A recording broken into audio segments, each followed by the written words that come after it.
नमस्कार दोस्तों।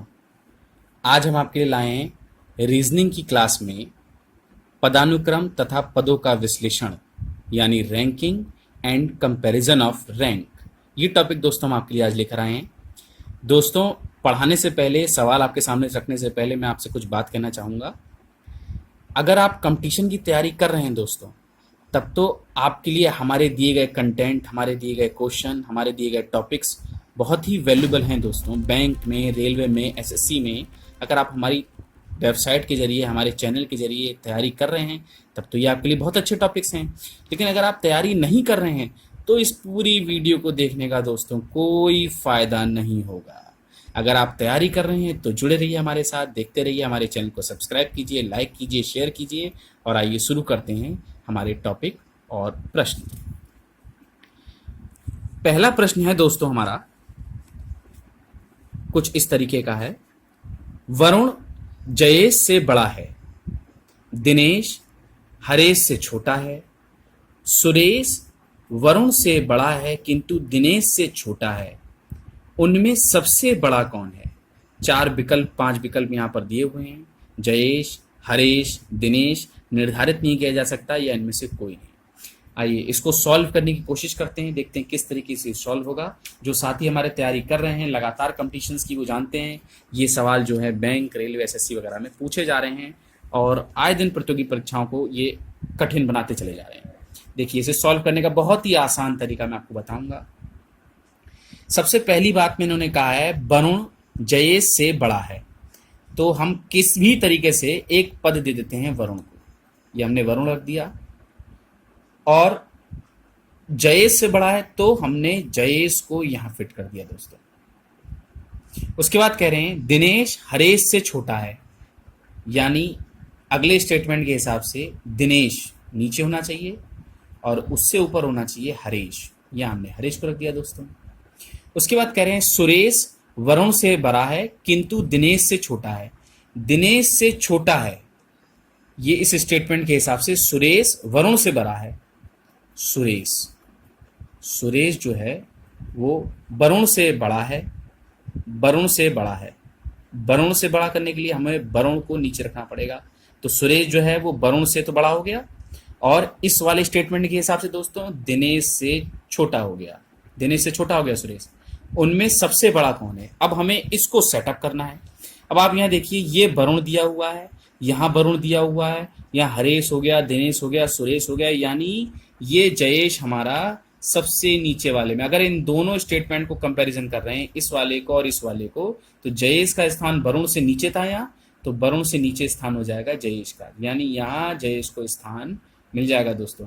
तो ये इनका क्रम आ गया, सबसे बड़ा हरेश, फिर दिनेश, फिर सुरेश, फिर वरुण, फिर जयेश। और इसमें हमसे पूछा गया है कि सबसे बड़ा कौन है, तो दोस्तों सबसे बड़ा कौन हो गया हमारे पास? जयेश, यानी हमारे पास सबसे बड़ा हो गया,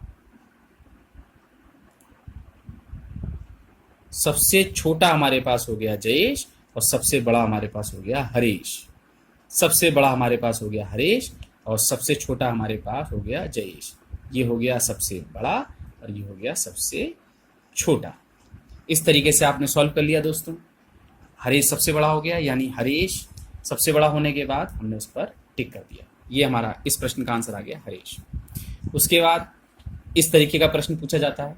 इस प्रश्न में पूछा गया है पी, क्यू, आर, एस और टी में एस आर से बड़ा है लेकिन टी जितना बड़ा नहीं है, क्यू सिर्फ पी से बड़ा है, उनमें सबसे छोटा कौन है?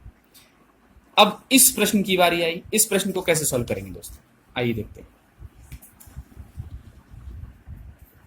हमें पता है दोस्तों पी, क्यू, आर, एस और टी यानी हमारे कुल 5 मेंबर हैं, तो हमने 5 यहां स्थान दे दिए। 1 2 3 4 5। कह रहे हैं एस आर से बड़ा है। अब हम इस तरीके से देंगे, एस बड़ा है आर से। आप ऐसे भी दे सकते हैं, इस वाले फॉर्मेट से भी सवालों को सॉल्व कर सकते हैं, या जिस फॉर्मेट से अभी मैं आपको सिखा रहा था इससे भी कर सकते हैं। यानी एस बड़ा है आर से, एस बड़ा हो गया आर से, लेकिन टी जितना बड़ा नहीं है। एस जो है वो टी जितना बड़ा नहीं है, यानी टी जो हुआ वो उससे बड़ा हो गया। Q सिर्फ P से बड़ा है, Q जो है वो सिर्फ P से बड़ा है, यानी इस स्टेटमेंट के हिसाब से Q बड़ा है P से, सिर्फ P से बड़ा है Q, यानी इसके बाद स्थान आना चाहिए Q का, इसके बाद स्थान आना चाहिए P का, क्योंकि दोस्तों हमारे सारे स्टेटमेंट जो हैं वो लागू होने चाहिए। देखिए Q बड़ा हो गया P से, और उस वाले स्टेटमेंट में R T R S T इनको स्थान मिल गया है दोस्तों। तो इस हिसाब से T S R Q P, T S R Q P ये एक सीरीज बन गई। ये सबसे बड़ा हो गया, ये सबसे छोटा हो गया, और ये पूरे स्थान निर्धारित हो गए। अब पूछा है इन्होंने सवाल में उनमें सबसे छोटा कौन है, तो दोस्तों सबसे छोटा हो गया, सबसे छोटा हो गया P, ये सबसे छोटा हो गया। और अगर पूछा गया होता प्रश्न में सबसे बड़ा कौन है, तो सबसे बड़ा कौन हो जाता है दोस्तों T, क्योंकि इसमें T ऑप्शन नहीं है और वो पूछा भी नहीं गया है, इसलिए हमने सबसे छोटा P जवाब दे दिया, P सबसे छोटा हो गया दोस्तों। इस तरीके से ही सवाल सॉल्व होते हैं। आइए एक प्रश्न और देखते हैं। कुछ इस तरीके का प्रश्न है, उत्तर दिशा की ओर मुंह किए A B C D E और F एक पंक्ति में बैठे हैं। A पड़ोसी है B और D का, E पड़ोसी है C और F का, D पड़ोसी है C का, तब A और E के मध्य कितने सदस्य बैठे हैं, यानी कितने सदस्य हैं। तो दोस्तों इसको सॉल्व करने का प्रयास करेंगे हम भी, आप भी करिए, चाहे तो वीडियो को पॉज कर सकते हैं। वीडियो पॉज करने के दौरान आप इस सवाल को लगाने की कोशिश करिए दोस्तों। पहले एकदम सॉल्यूशन मत देखिए दोस्तों, आपने 2 प्रश्न मैंने आपको दिखा दिए सॉल्व करके, आप चाहें तो इस वीडियो को पॉज करके इस सवाल को लगाने की कोशिश कर सकते हैं। चलिए मैं आपको इसका सॉल्यूशन दिखा रहा हूँ। सबसे पहले जब इन्होंने कहा उत्तर दिशा की ओर, तो दिशा डिसाइड करिए। सबसे पहले आप दिशा का ज्ञान होना दोस्तों बहुत जरूरी है। उत्तर, दक्षिण, पूरब, पश्चिम, ये हमारी दिशाएं हुई, यानी नॉर्थ, साउथ, ईस्ट और वेस्ट, ये हो गए। अब सवाल में कहा है उत्तर दिशा की ओर मुंह के बैठे A B C D E और F, तो यानी हमारे जो कैंडिडेट हैं, 6 कैंडिडेट हैं, वो कुछ इस तरीके से बैठे हैं, 1 2 3 4 5 और 6, ये हमारे कैंडिडेट बैठे हैं। अभी हमें नहीं पता कौन सी जगह कौन सा कैंडिडेट बैठा है। A पड़ोसी है B और D का। अगर A पड़ोसी है B और D का, तो इसका मतलब B और D के बीच में किसे होना चाहिए, A को। ये पहला स्टेटमेंट यहां से आया। उसके बाद पूछा गया है सवाल में, कहा गया है E पड़ोसी है C और F का, यानी E पड़ोसी है C और F का, तो C और F ऐसे भी हो सकते हैं, और E C और F ऐसे भी हो सकते हैं। और इस वाली कंडीशन में भी दोस्तों A के D इधर भी हो सकता है और B इधर भी हो सकता है। चारों स्टेटमेंट्स दोस्तों ऐसे आ सकते हैं। अगर आप स्टेटमेंट के हिसाब से देखें तो ऐसे भी आ सकते हैं, जैसे कि सवाल में कहा है A पड़ोसी है B और D का। देखिए A पड़ोसी है B और D का, E पड़ोसी है C और F का, D पड़ोसी है C का। D जो दोस्तों पड़ोसी है वो C का है। अब देखिए, अब हम 2 स्टेटमेंट को लगाने की कोशिश करेंगे। इसको अगर हम लगाना चाहें तो कुछ इस तरीके से D और C अगर हम मैच करना चाहें तो दोस्तों हम किस तरीके से मैच कर सकते हैं, D A B और C E F।